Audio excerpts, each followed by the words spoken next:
In section 3, we will investigate linear programs, that is the optimization of linear objective functions subject to linear equality and inequality constraints. Operational research problems can often be written as linear programs. First, we will rewrite the problem under a standard form and prepare everything that we need to construct an algorithm to solve these type of problems, and the algorithm will be the simplex method introduced in the next section. Let us consider a problem from operational research. A small mining operation wants to optimize its daily production of lignite, that's brown coal, and coal. They are expressed respectively in tons of lignite per day and tons of coal per day. The unit profits when you sell 1 ton of lignite is 400 euro, and if you sell 1 ton of coal, well, that's 300 euros. The production of 1 ton of lignite requires 3 hours of cutting, 3 hours of sorting, and 4 hours of washing. And the production of 1 ton of coal requires 4 hours of cutting, 3 hours of sorting, and 2 hours of washing. The cutting time is limited to 12 hours a day. The sorting time is limited to 10 hours a day. And the washing time is limited to 8 hours a day. How would you optimize the daily productions? As you notice, this problem is stated in words. The first difficulty is, of course, to rewrite this problem as a mathematical problem. Try to do this by yourself. When you will see the result, it will look very easy, but if you have to do it yourself, it might prove to be problematic. Remember that at the time of the exam, you will probably receive a linear program stated in words. So push the pause button and write this problem as a mathematical problem. To make things easier, when writing the problem under a mathematical form, I have introduced variables. These are the unknowns x1 and x2. x1 the daily production of lignite, and x2 the daily production of coal. Of course, these two variables are positive or 0. For instance, x1 smaller than 0, x1 negative makes no sense, as this would correspond to putting the lignite back in the ground. So x1 and x2 are positive or 0.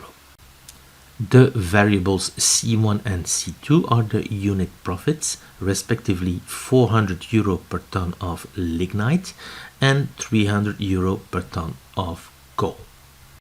In this optimization problem, we have to look for an objective function. In this case, it's kind of obvious that this mining operation wants to, well, maximize the daily profit.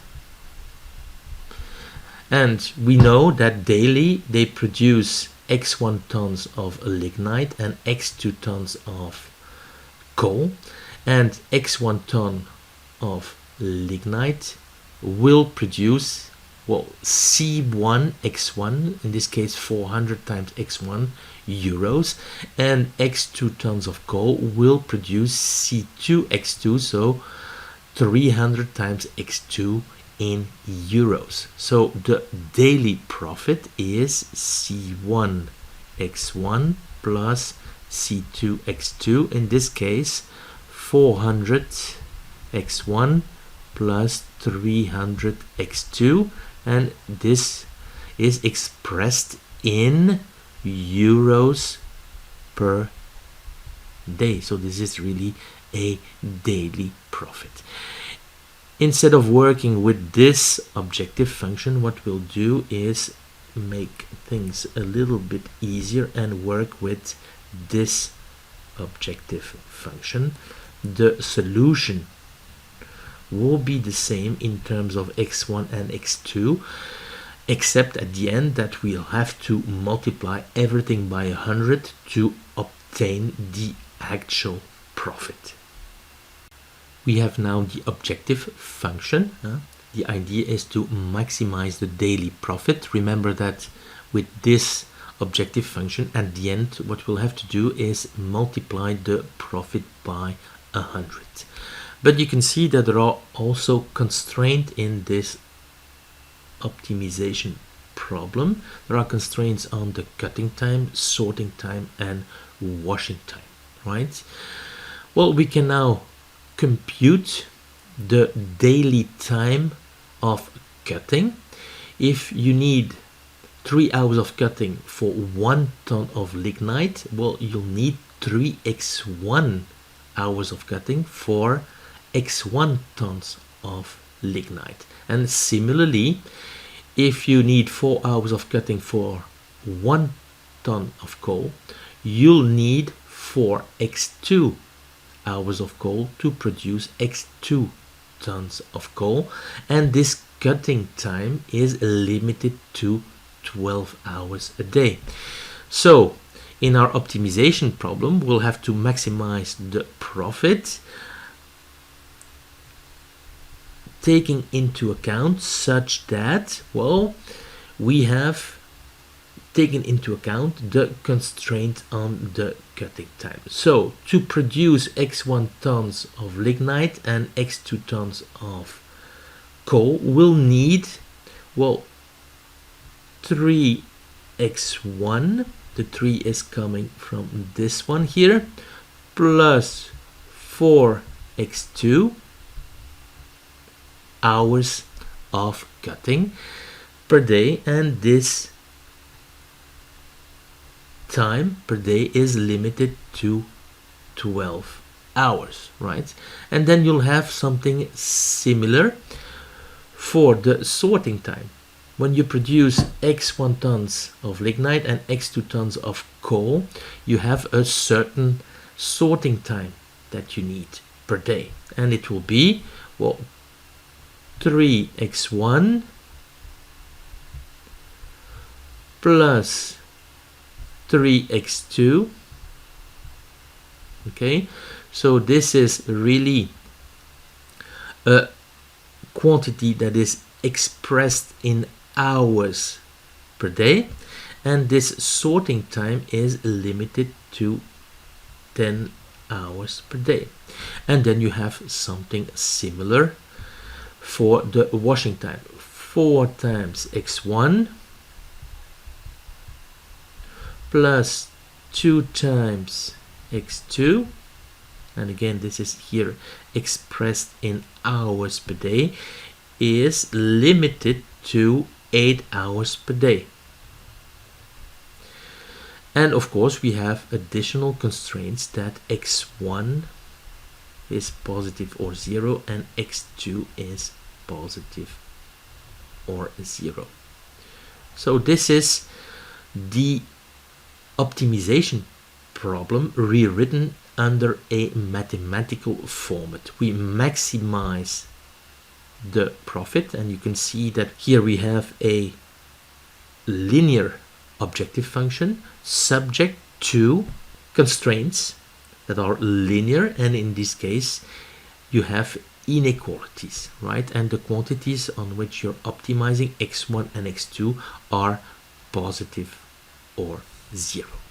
A linear program is an optimization problem with a linear objective function and linear equality and inequality constraints. We've just seen an example. In our case, the problem was a maximization problem. We had indeed a linear objective function of only 2 variables, and we had only inequality constraints of the type larger or equal. We will show next that any linear program, whatever the objective function, minimization, maximization, whether there are equality or inequality constraints, and whatever the type of inequality constraints, can always be brought to this so-called standard form. And in the standard form you always have a minimization problem, right? And you have only equality constraints, right? and of course the variables are constrained to be positive or 0. So the aij's, the cj's and bi's are fixed real constant, and they of course depend on the problems. There are n real variables, and as you can see there are m constraints. And what we'll do, and this you can do without loss of generality, is assume that the bi are all positive or 0. So if one of them is, well, negative, what you can do is multiply this equality constraint by -1, right? You'll have an equivalent constraint, and the, well, right term will now be positive. This is an assumption that we make, but it is very important, because if you do not make sure that your standard form is in this format with bi's positive or 0, you will end up with problems, because the algorithm that we'll obtain in the next section will rely on the bi's being positive or 0. Well, it's possible, of course, to write this standard problem in a more compact vector or matrix notation. This shouldn't be a problem, as you have had a course on linear algebra. All the variables are stacked in an n-dimensional column vector, and the cj's are stacked in n-dimensional column vector. So C transpose X is indeed a scalar, and it's C1x1 plus C2x2 up to Cn xn, and the m, well, equality constraints can be written as Ax is equal to B. A is a matrix that has m rows, m is the number of constraints, n the number of columns, and B is the independent term. So B is a column vector with m elements, right? M is the number of constraints, and very important, we have made the assumption that the bi's are all positive or 0. This is very important, because we are going to assume in the next section, when we derive an algorithm to solve this linear program, that the bi's are all positive. If it's not the case, you're going to run into problems. So this is really important, that you arrive at a standard form where the bi's are all positive or 0s. And of course, because of the nature of these linear programming problems, well, the vector, the n-dimensional column vector X, is non-negative. In our operational problem that we have treated previously, instead of having a minimization problem, we have a maximization problem, and we see that we have inequalities smaller or equal than. So clearly this problem, this mathematical problem, is not in the standard form. Well, we've seen previously that the first problem, the maximization, can easily be solved, because we've seen that it is equivalent to work with a minimization problem where we take minus the objective function. So now we still have to treat the problem of the inequalities smaller or equal than. So here we have a problem, a linear programming problem, where we have, well, a minimization, but we have indeed these inequalities smaller or equal than. And remember that in the standard form we have only equalities. Well, it's quite straightforward to transform this problem into one that is in the standard form. Let us take the first equation. We have here on the left side something that is smaller or equal to b1. So to transform this into an equality, what we have to add is a variable that will be positive or 0. And this variable is called a slack variable. So you can go from this type of problem to one that is in the standard form by introducing, in this case, because we have inequalities smaller or equal in the m inequations, or by introducing m slack variables. These will be positive or zero, and they transform the inequalities smaller or equal in equalities.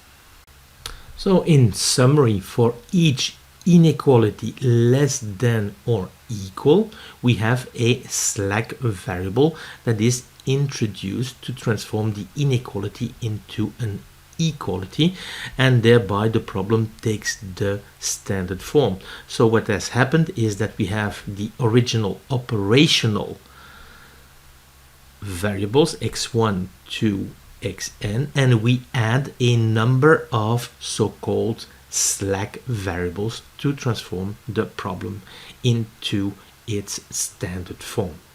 These variables are called slack variables because there is some slack before the constraint is met with equality.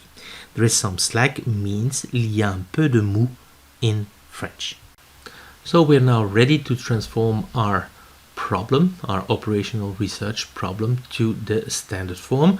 We had already transformed the maximization problem into a minimization problem, and since we have here three inequalities less or equal than, we'll have to introduce three slack variables, x3, x4 and x5, to transform the inequalities in equalities. So we obtain now a standard form, which is a minimization problem.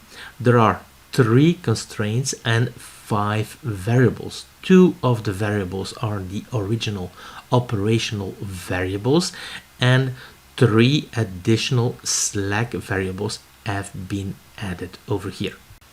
When you have to solve a problem of the type that is shown, the first thing that you have to do is to write the problem in a mathematical form shown here in green, and only then you can write it in the standard form shown in blue. Do this systematically in 2 steps, and do not try to go to the standard form directly, as this will lead to mistakes. At the time of the exam, in the evaluation grid, I will assign points both for the mathematical form and the standard form to push you to do the exercise in 2 steps, and to start with the mathematical form.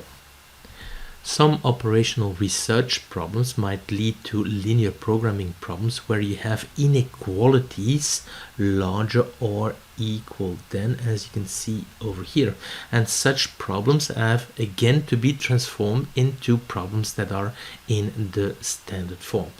Remember that the operational variables x1 to xn are positive or 0, so the variables that we'll introduce in our problem have to be all positive or 0. Here we have something that is larger or equal to b1.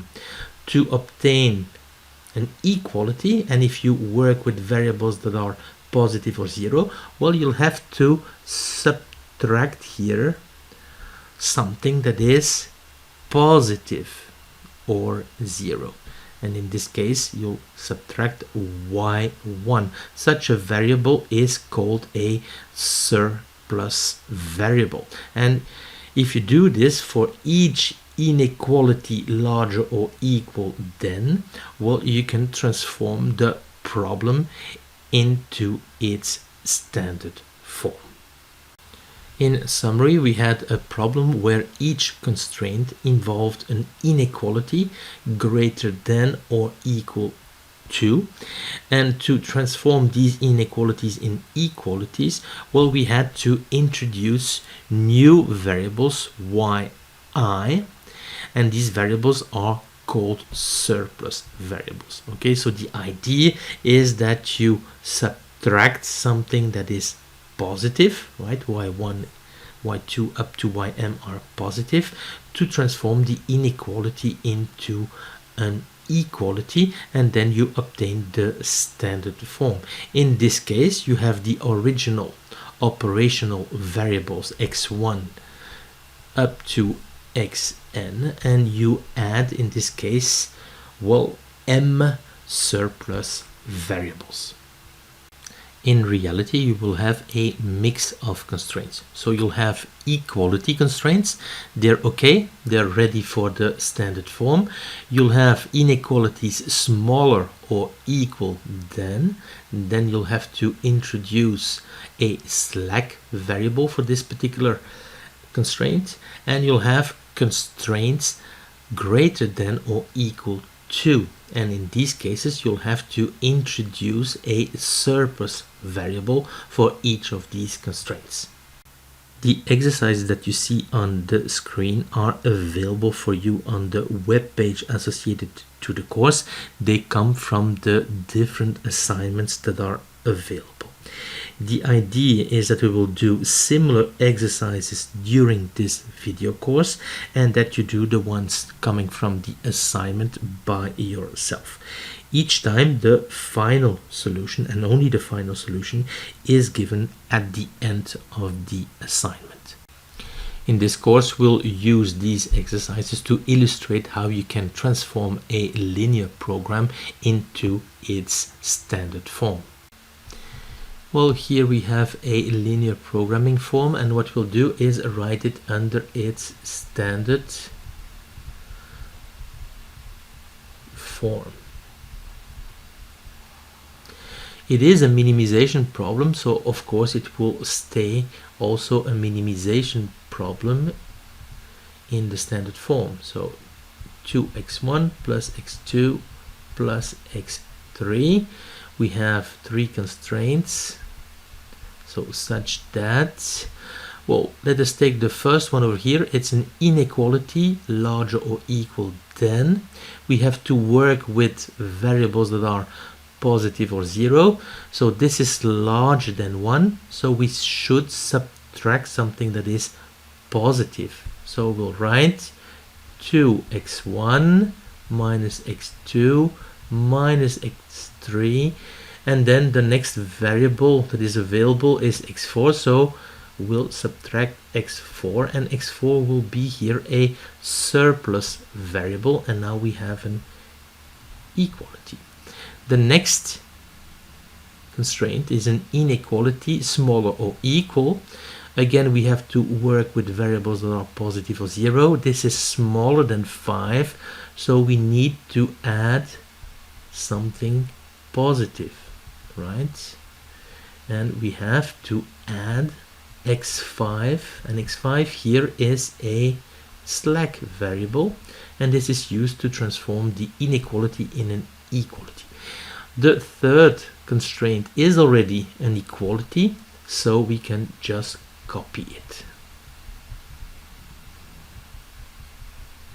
So we have three constraints, and of course x1, x2, x3, x4 and x5 are all constrained to be positive or 0. So we have the three first variables that are operational variables, and here we have two additional variables that we have used to transform our problem in the standard form. This is a surplus variable and this is a slack variable. So let's do another one. So again, we want to bring this optimization problem into the standard form. Try to do this by yourself and push the pause button.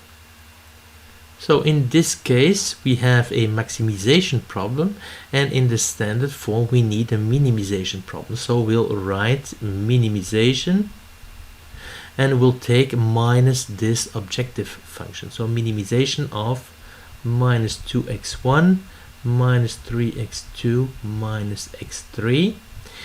There are three constraints, so such that the first constraint is an inequality smaller or equal than, so we need to introduce a slack variable. So we'll have x1 plus x2 plus x3 plus x4. x4 here is the slack variable. It is constrained to be positive, and it allows you to transform the inequality into an equality. This is smaller than 40. You add something that is positive, so you obtain an equality, and here x4 will be positive or 0. The next constraint is an inequality larger or equal to 0, so we'll have now a surplus variable. 2x1 plus x2 minus x3 minus x5 is equal to 10, right? x5 is constrained to be positive or 0, so this is larger than 10, so we need to subtract something that is positive. And the last constraint is also an inequality larger or equal to 0, so we'll have to use again a surplus variable. So minus x6 is equal to 10, right? So these are the constraints, and x1, x2, x3, x4, x5 and x6 are all constrained to be positive or 0. These are the three original operational variables. This is a slack variable, and these two are surplus variables.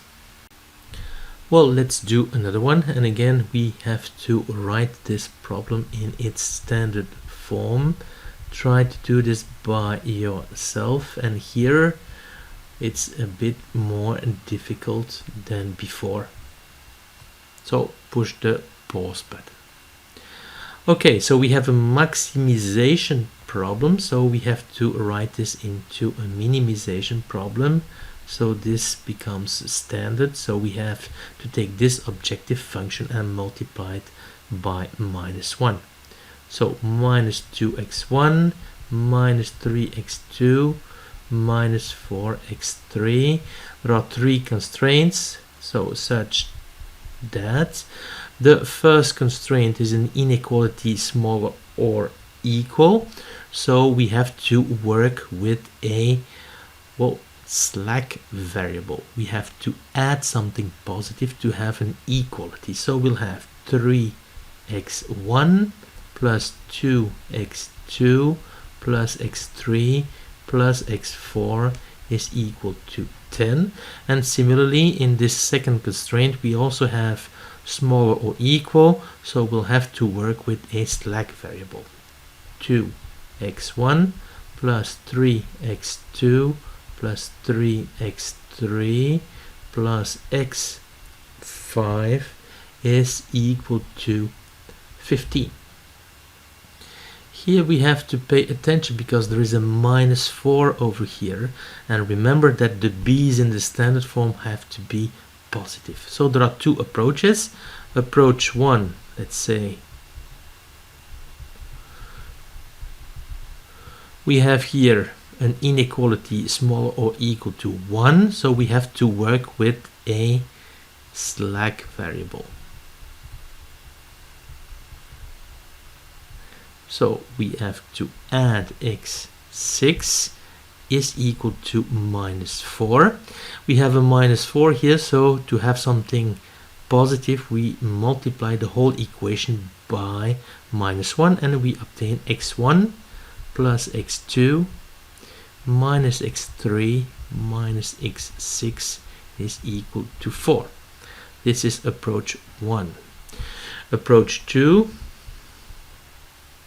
of course they will lead to the same results, is that you take this inequation and you multiply it by -1, and smaller or equal will become greater or equal. So we'll have x1 plus x2 minus x3 is larger or equal to 4. And now we have here an inequality larger or equal, so we have to work with a surplus variable. This is larger than 4. We have to subtract extract something positive. So we obtain x1 plus x2 minus x3 minus x6 is equal to 4, right? So here x6 is a surplus variable. So you see that both approaches lead to the same equality that we have to add over here. So x1 plus x2 minus x3 minus x6 is equal to 4. And of course all variables x1 up to x6 have to be positive or 0. We have seen that in a linear program, in the standard form, all variables are required to be non-negative, which means that they are positive or 0. In some cases, you end up with a problem where a variable is not required to be non-negative. It is free to take any value, so also negative values. Then there are two approaches. The first approach from the previous slide I will leave for your information, and I will only talk about this second approach here. So assume here that the free variable is x1, and what we can do is eliminate x1 from the problem.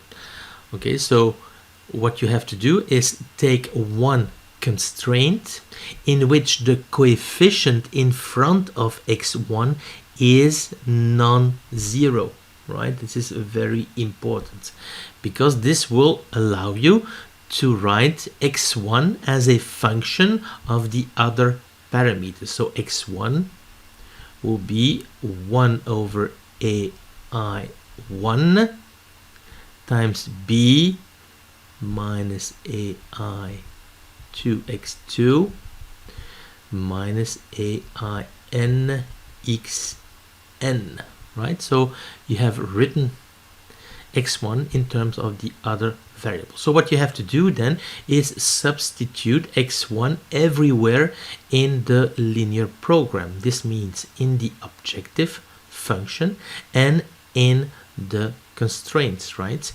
Obviously this equation here, if you inject x1 like this, will produce an equation that will be identically 0, so you can skip this constraint.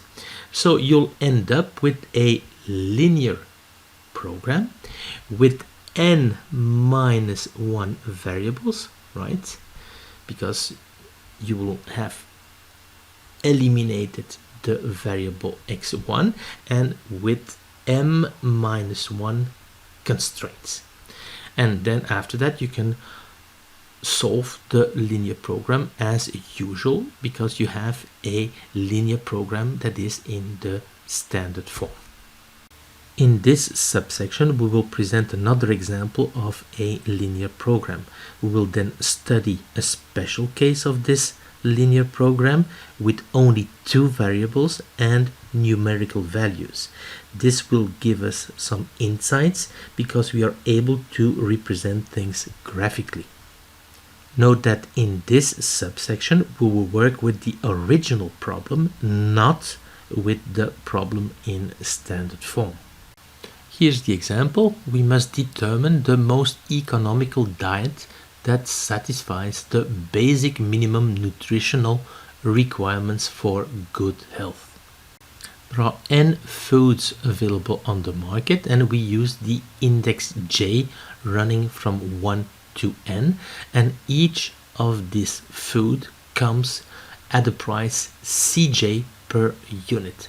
And what we need to do is of course determine the number of units of food j that enters in the diet, and xj is the operational variable, and that's the number of units of food j in the diet.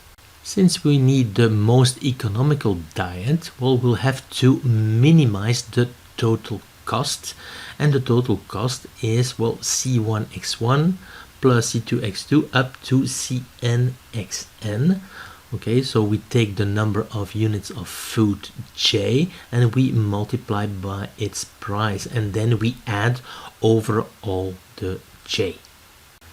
The food that is available on the market contains M different basic nutrients, for instance, proteins, lipids, carbohydrates, vitamins, and so on. Here we'll use the index I that goes from 1 to M to, well, specify the basic nutrients.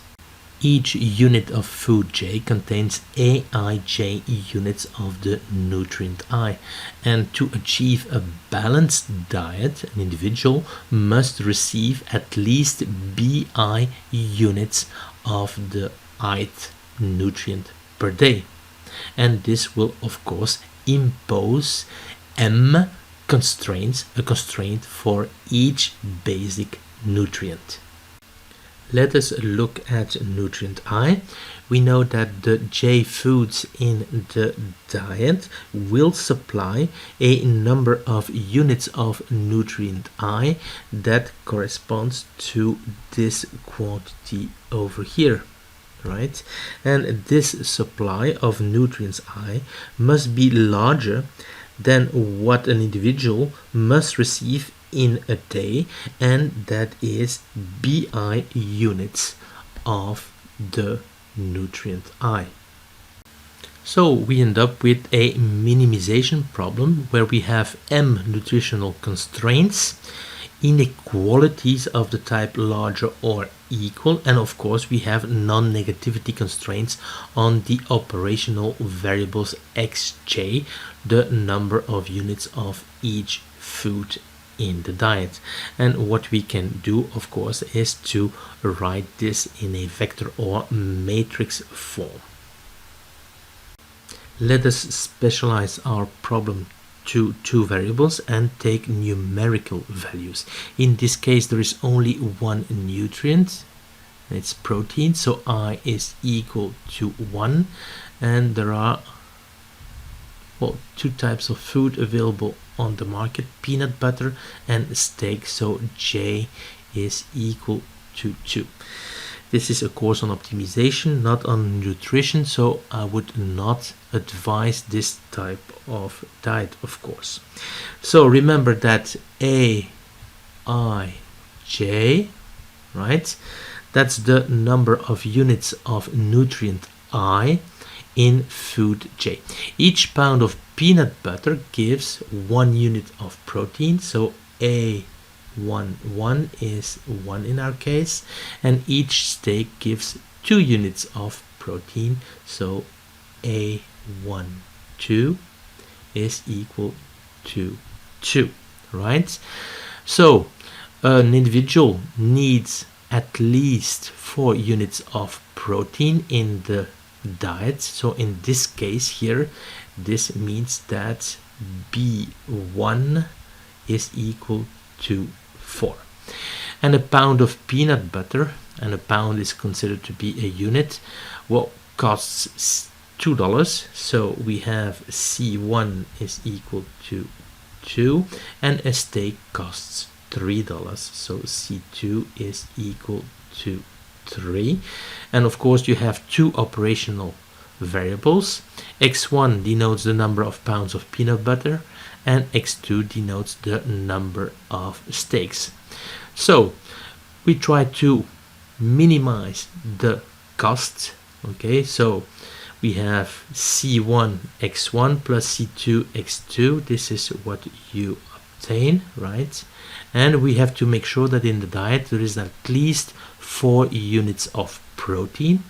This is this one over here, and we know that if you have X1 pound of peanut butter, well, you have to multiply by 1 unit of protein per pound of peanut butter, so that's X1 plus 2 units of protein per steak, and we have X2, so we have here 2X2 units of proteins that come from the steak. So this is the contribution from x1 pound of peanut butter and x2 steaks, and this has to be larger than 4.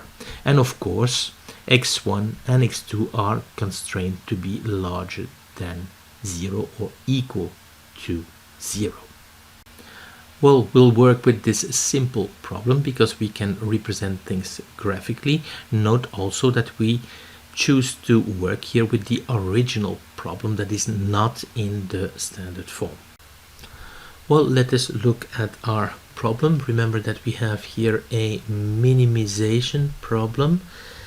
The objective function is 2x1 plus 3x2 subject to x1 plus 2x2 is larger or equal to 4, and we need x1 positive or 0 and x2 positive or 0, right? These are the three constraints. These three constraints, well, they produce a feasible set, right? This is x1 is equal to 0. This is here x2 is equal to 0, and this is the line x1 plus 2x2 is equal to 4. We need x2 positive, x1 positive, and we need x1 plus 2x2 larger than 4. So this defines this feasible set here shown in pink, right? So we need to minimize this objective function over here, and if we look at lines that are 2x1 plus 3x2 is equal to some constant c, well, you can see that they are all parallel to this line here. 2x1 plus 3x2 is equal to 0, and here we have the underlying cost, right? So the line that is parallel to this one and that has the minimum cost corresponds to the line 2x1 plus 3x2 is equal to 6, because it meets the specifications, right? And it has the minimum cost.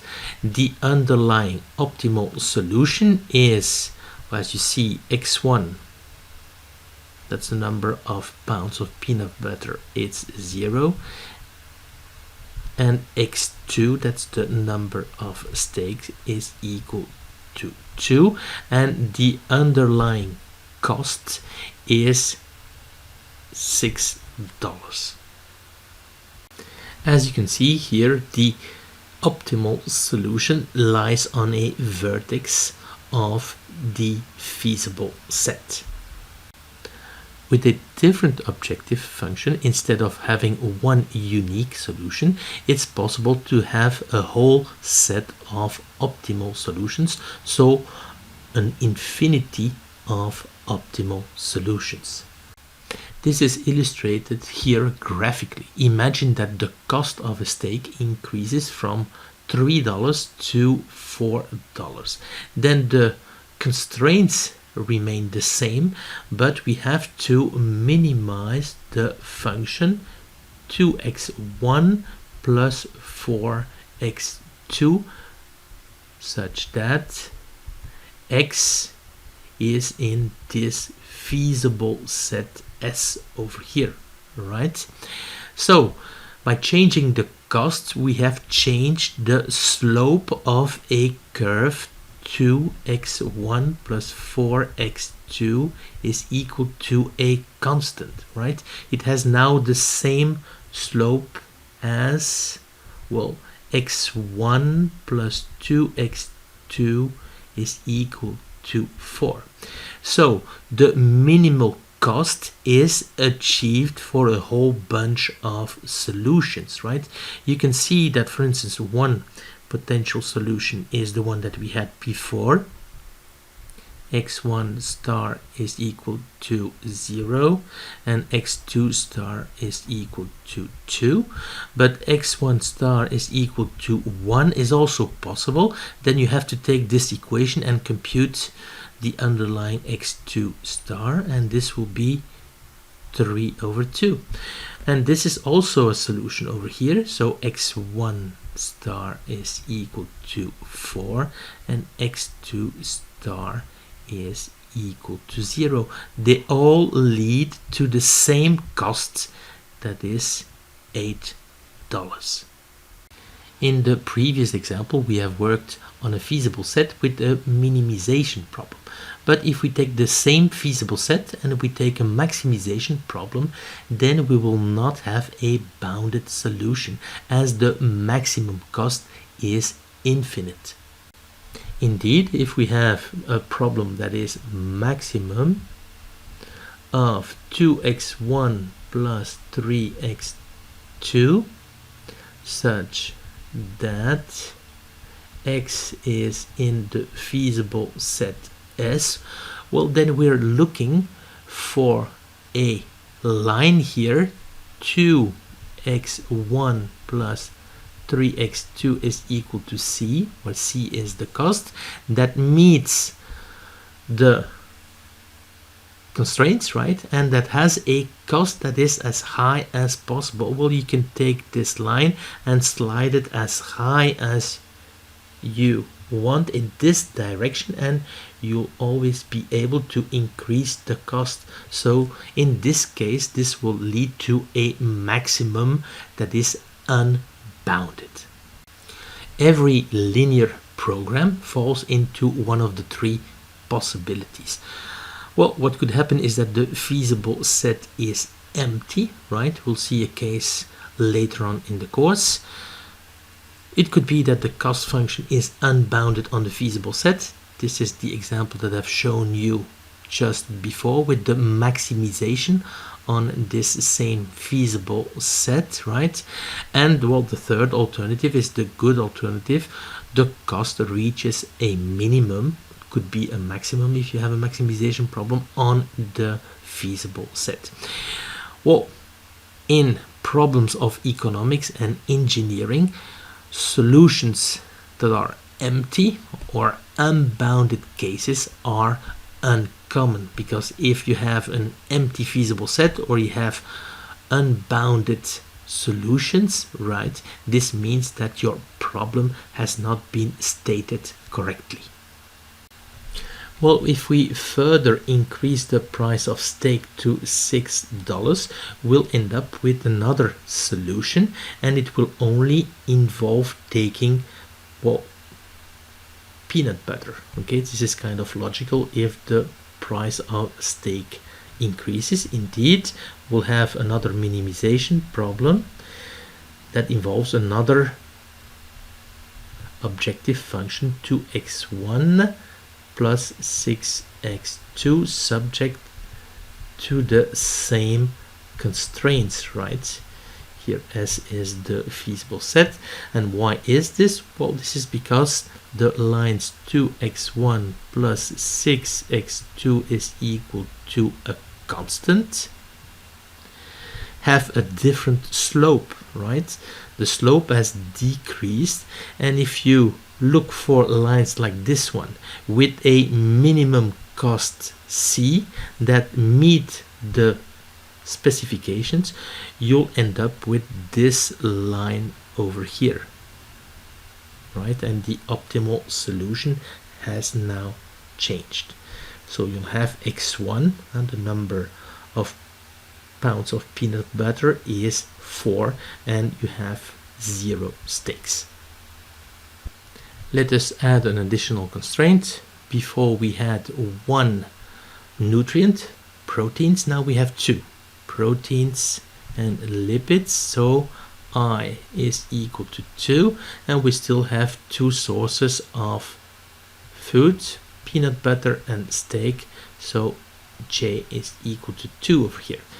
Everything is unchanged, except that now each pound of peanut butter gives 2 units of lipid, and a steak gives you 1 unit of lipid. The constraint on the proteins is unchanged, and we have now an additional constraint on the lipids. So at most k units of lipid are advisable in the diet. The prices have unchanged, so we still have a minimization problem, same objective function. This is the constraint on the proteins, and we now have an additional constraint on the lipids, right? So the number of units of lipid that come from x1 pound of peanut butter and x2 steaks is given by this quantity over here, and it has to be smaller than k units of lipid. And of course we still have the non-negativity constraint on x1 and x2. So this is the feasible set that is associated to the problem of the previous slides. Here we have taken k is equal to 4, so this leads to this additional constraint over here, right? This is the line 2x1 plus x2 is equal to 4, and we have to be, well, to the left of this line. So we can see that our feasible set is now much smaller. We have to minimize 2x1 plus 3x2 subject to x in this feasible set S, right? So we have to consider lines 2x1 plus 3x2 is equal to C, where C is then the cost. Well, you can see that the line with the smallest cost that meets the specifications corresponds to this one, and this is still the same solution as in our original problem.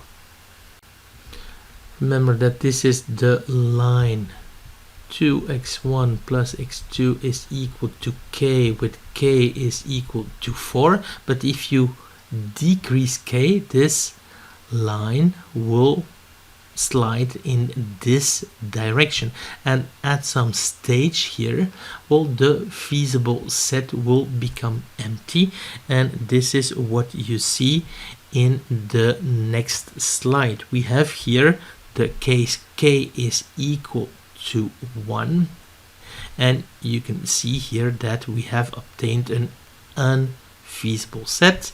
So this is the set that corresponds to these constraints, and this is the set here in green that corresponds to these constraints. And if you take all 4 at the same time, since there is no intersection, well, the feasible set is empty.